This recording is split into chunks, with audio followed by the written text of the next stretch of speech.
Eu tô custando acreditar que eles fizeram a adaptação perfeita.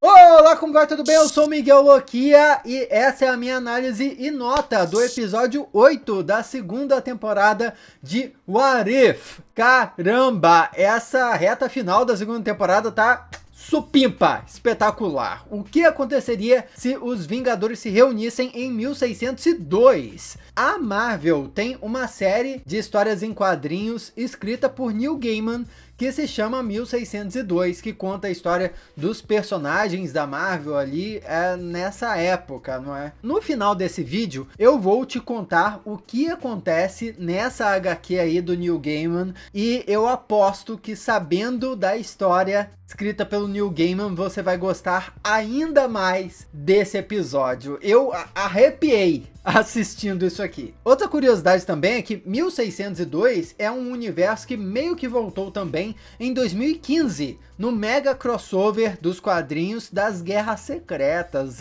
Eu falei que nem um cara da TV, né? Quando o multiverso foi destruído e o mundo de batalha foi formado com retalhos do multiverso, um desses fragmentos que montou um distrito lá do mundo de batalha foi 1602. E a historinha lá desse mundo de batalha, inclusive, acompanhou Angela, que é uma das irmãs do Thor, que não apareceu no universo cinematográfico da Marvel ainda. Angela, que tem uma história toda conturbada nos quadrinhos, ela foi uma personagem criada pelo Neil Gaiman, era de outra editora, a Marvel pegou pra ela, é toda uma história assim, e nessa história de 1602, ela era uma caçadora de bruxas.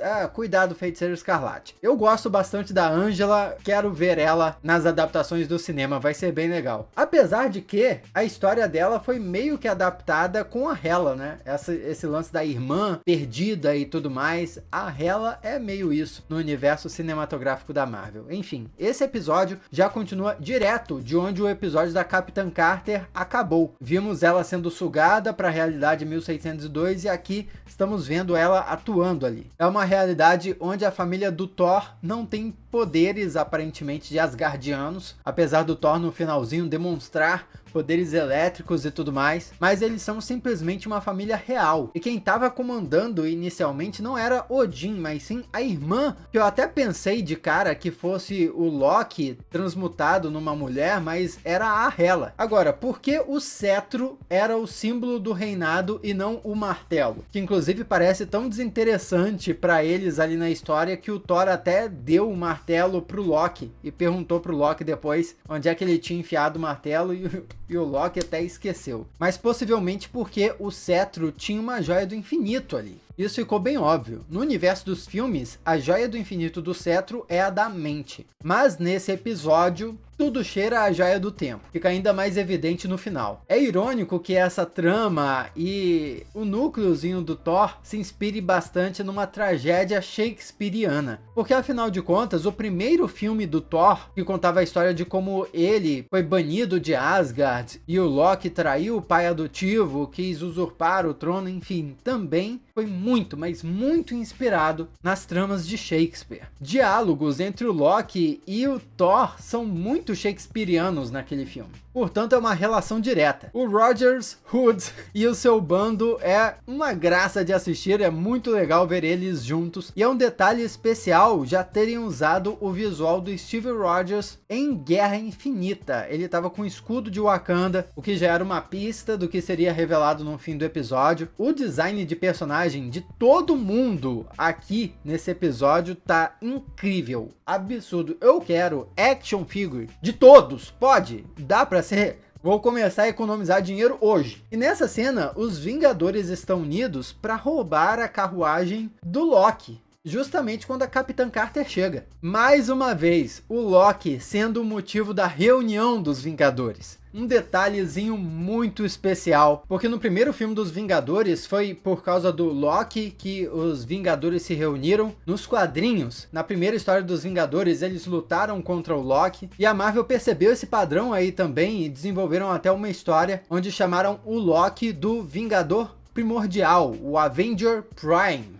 ou seja, é aquele ser responsável pela reunião dos Vingadores em todo o multiverso. Isso que significa ser um Vingador primordial, um Avenger Prime. É muito legal ver esse detalhe, esse padrão se repetindo mais uma vez. A ação do episódio é muito boa, o momento do ataque dos jaquetas amarelas é incrível. O Hulk finalmente aparece aí como o Homem da Máscara de Ferro, esse que realmente existiu. E foi um prisioneiro lá de 1600 e acabou sendo adaptado para a literatura em 1800 na saga dos Três Mosqueteiros. Nessa história, o prisioneiro era irmão do rei Luís XIV. Isso virou basicamente um mito, ganhando até uma adaptação para os cinemas, que foi interpretada pelo Leonardo DiCaprio. A máscara de ferro do Hulk aqui é icônica. É o capacete da Mark I do Homem de Ferro. Esse What If é totalmente diferente mesmo. Toda a história desse universo aconteceu numa ordem diferente. Mas enfim, o Happy Hogan aí aparece também com radiação gama. E eu pensei, pô, por que o Happy Hogan tá aparecendo de novo assim? E ficou evidente que era para enfrentar o Hulk. E como já introduziram essa mitologia do Happy Hogan monstruoso lá no episódio de Natal, eles não precisaram explicar nada nesse episódio. A gente já sabe que o Happy Hogan vira um monstro e é isso. Muito curioso como essa segunda temporada de What If foi construindo essa mitologia. Eu acho que se esse episódio fosse, por exemplo, na primeira temporada, eles provavelmente usariam o Abominável para esse papel ou coisa do tipo. Nos quadrinhos, é importante mencionar, o Happy Hogan também teve uma identidade monstruosa. Só que não tinha nada a ver com radiação gama, ele era um monstro de cobalto. Isso aí surgiu há muito tempo, na década de 60. Happy Hogan estava doente e o Tony Stark usou uma tecnologia baseada em cobalto para curar o amigo, curou, mas transformou ele numa criatura monstruosa que absorve radiação. A criatura era basicamente um inimigo do Homem de Ferro. O Bucky e o Steve contra o Caveira Vermelha é mais um momentinho memorável para nos levar lá até Capitão América 1. E a máquina desenvolvida pelo Tony Stark lembra bastante aquela primeira armadura que ele usou em Homem de Ferro 2. Não à toa, a manopla que ela formou na Capitã Carter parecia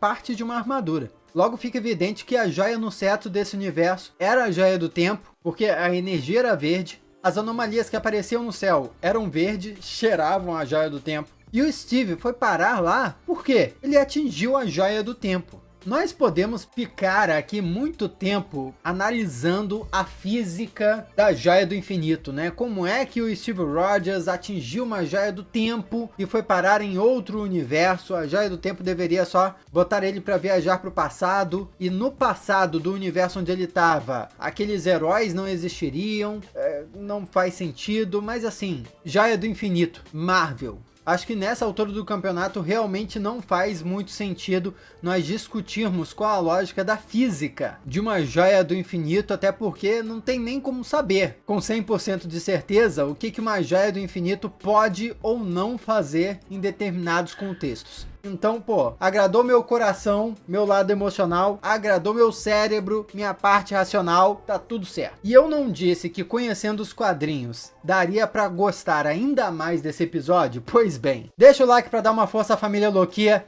Beijo lá, já deu like? Então, a trama desse episódio é muito, mas muito semelhante à da HQ de Neil Gaiman. Só que os personagens são diferentes. Sim, por lá nós tínhamos o Doutor Estranho, o Matt Murdock, a Rainha Elizabeth. Só que lá também a rainha morreu e foi substituída por um rei menos compreensivo. E a causa de anomalias que aconteciam em forma de tempestade também naquele universo, segundo o Vigia, era a presença de alguém do futuro que tinha ido parar ali no passado, o que estava provocando a destruição daquele e de todos os universos. E quem eles acabam descobrindo ser esse viajante no tempo era o próprio Capitão América, que na HQ estava esperando até construir uma América melhor ali do passado, mas no fim acaba sendo carregado para o futuro pelo Nick Fury. Nossa, até arrepiei assistindo. Que história incrível. E eu acho que ficou até... Desculpa, Neil Gaiman, mas gostei até mais de como algumas coisas foram trabalhadas aqui no episódio, mesmo com tempo curto. E termina com o Stephen Strange chegando, basicamente para formar uma equipe, aparentemente. E ele já tem a Kahori e a Peggy Carter.